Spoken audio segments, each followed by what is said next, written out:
the U.S. postal stamp and showing that it came from the North Pole and all that. It looks like a package. Yeah. And it's pretty fucking cool. And like what I did with Trip is I had that sitting on the outside of the door. And I was like, I think we need to go. I was like, come take the trash out with me or whatever. Now we unwrapped all the presents. Let's go take out the trash. And we walk out. He was like, oh, Dad, there's a present. And I was like, what's it say? He's like, I don't know. Can't read. Yeah, but I was like, oh, it says it's from Santa. I guess he left this outside for you. So I thought that was pretty cool if you want to do that. I don't know how we got a mailbox that B writes letters, and I write them back. I actually saw Santa writes them back. I actually saw a mailbox at Walmart today that I was thinking about getting, and having Trip like either get magazines and circle what he wants or writing letters or whatever. That's what we do. That's why I might do that. I might steal that. It's pretty popular. Even the kids across the street do it too. Really? They'll come over and like, can I write a letter, Santa? Every day. No, wait for Santa to write back. Like I can't even read your handwriting, homie. Wait for Santa to write back. I don't know, man. I guess Christmas is a fun time of year. It should be a positive and fun time of year, but some people it just gets down in the dumps. I know I get that way because I could care less about holiday shit because I give my son so much throughout the year, and I'm just like, all right, crunch time now. I gotta get a bunch of stuff all at once. See, that's when me, you, and Amber and Kelsey need to do Christmas this year. We just do Dirty Santa and stuff. We're doing that with her family. We actually drew names. Okay, we can do it here. I know we do need to do it here. I think it'd be fun. Okay, the rules of Dirty Santa. Okay, I've heard different rules. We need to break this down for the people and for my dumbass. I know there are different ones, but I've heard Dirty Santa as being almost just like Secret Santa, but has a twist to it. But now the twist to Dirty Santa, it has to be something foul and dirty that you'll probably never use. No. Okay, so how do you do Dirty Santa?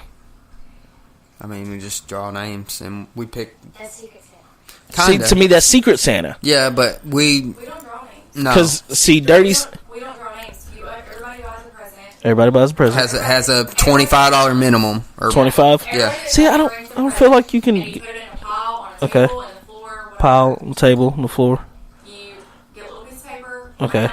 numbers, in a hat, and each person draws a number. Each person draws a number. So Okay. the person that gets one gets to pick first. Oh, okay, So we don't okay. do, like, secrets, like, we don't draw Okay. names. That's how we do Dirty Santa. But it's Got you. Yeah. It's not anything foul. It's pretty fun because the games, I they got have you. several different like types of the game. Yeah. And they make it real fun. Because, see, I've heard of Dirty Santa. I've heard of it that way now that you say it. Yeah, but I've heard of it, Dirty Santa, being with friends. You draw names and you say I drew Zach's name. Yeah. What I would go out and get you is probably like a pocket vagina. I'm not going to say the other word because it's weird. But I would go out and get you a pocket vagina and everybody would laugh and you practically know. I got a shiwi one time. I bought a shiwi. I don't know what the fuck that is. A shiwi? What's a... It's a funnel for a girl to pee like a dude. It's called a shiwi. You got that? Yeah. No, I gave it to someone.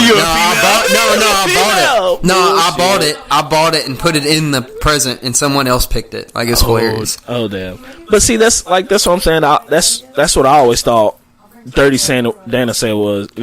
Dirty Santa was. But now I know. I think that's what it originated from. But then, yeah, I don't think they do that. So like I just that twisted around. Yeah. Okay, so if it's just the four of us, how would we do that?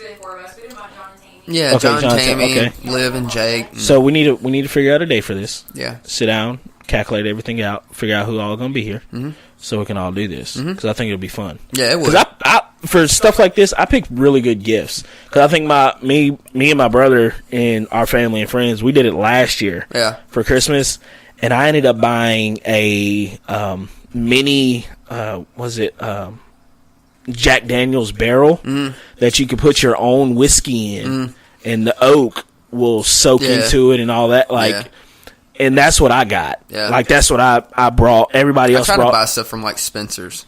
I won a just random. You know, they have the most random stuff like that or Hot Topic. Like I'll just buy. Yeah.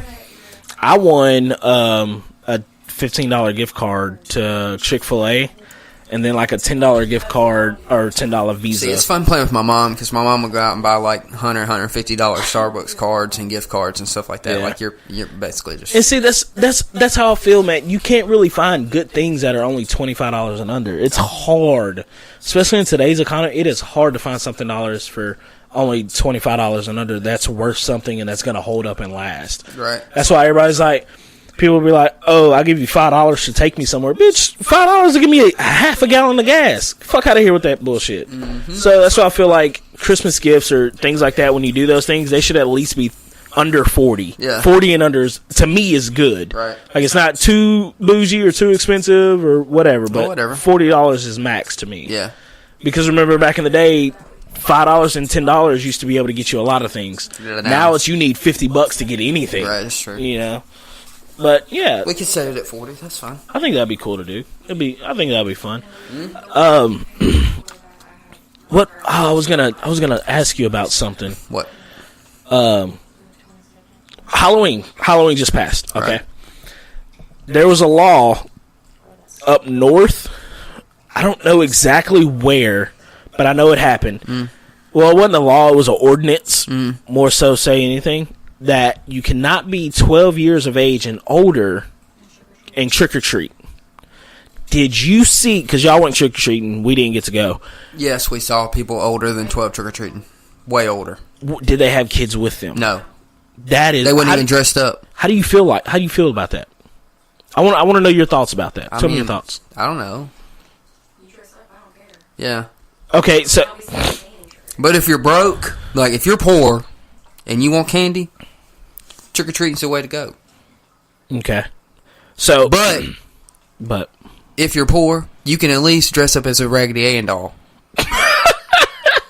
Because you know you got that stuff at the house. That's your inventory. True story. My sister and me, both as kids, had a Raggedy Ann themed room. Yeah. Legit. We have videotape and video footage. These kids were like, I say kids, they were like 20, 22, 23, dude. I mean, like, they wasn't dressed up or nothing.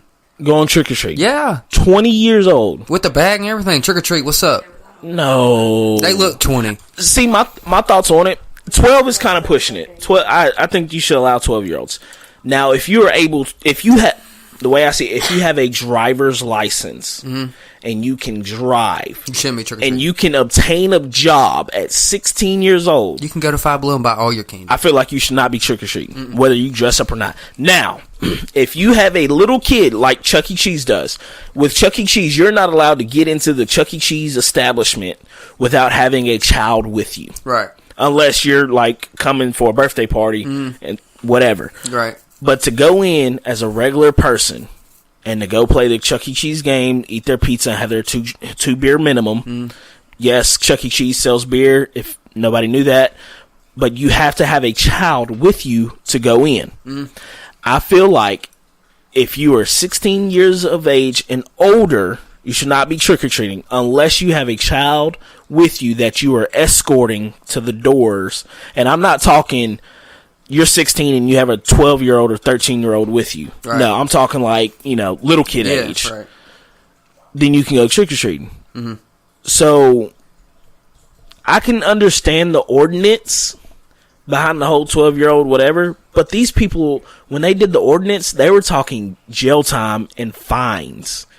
Not only for the child, but for the parents as well. Extreme. That's what I thought. I thought it was way too extreme. Now, I could see, hey, you're not allowed to do this, you got to go home. Yeah. Cool, whatever. Yeah. But don't sit here and I think that that law or whatever regulation is kind of dumb anyways, because you're going to tell me that there's going to be a cop at everybody's house watching checking IDs. I mean, this ain't going to the club. This is true. This is true. How can you regulate something that you can't regulate? Yeah. This is true. That's true. I mean, honestly, it's one of those ordinance. You can't regulate that. It's one of those ordinance like what was the lady's name? What they deem her? Barbecue Becky or some shit like that. The lady, she was in Cali, and there was this group of people out in public barbecuing, having a barbecue. Oh, yeah. And she called the fucking cops. Yeah, so they're doing like Satanist, or they were doing a sacrifice. And yeah, but she said you're not, then she deemed it so you're not allowed to barbecue here because of the ashes or polluting the bullshit, whatever. I feel like there would literally be parents that don't even have fucking kids. Their kids are away in college, but they're sitting in the middle of the street on this, I need help. There's some kids roaming the streets. They look to be about 12 and a half years old. Yeah. Ain't nobody gonna snitch on Halloween, on a trick-or-treater. I understand it's all, it's all fun, whatever, blah, blah, blah. Yeah. But I do feel like if you can drive, you should not be out trick-or-treating. No. Unless you are with your parents and your baby sister or whatever, and you're holding their hand to go get candy. And even then, you shouldn't be holding out a fucking bag for your damn self. Because I even felt bad when Trip was baby. Yeah. We took him trick-or-treating, and I even felt bad for holding up his little bitty bag for him. And I'm just like, knowing damn well my son ain't going to get none of this candy. Like, I even felt bad then. But his mama didn't feel bad, which ultimately I was like, shit, this candy good as hell, so I'm kind of glad we went and did it. But, so how do you, along with Halloween then, there's another thing that people are trying to do. How do you feel that they changed the dates that you go They didn't change the day. That was just this year, dog. No, there's a petition going around that they want to change the day of Halloween. They won't go through.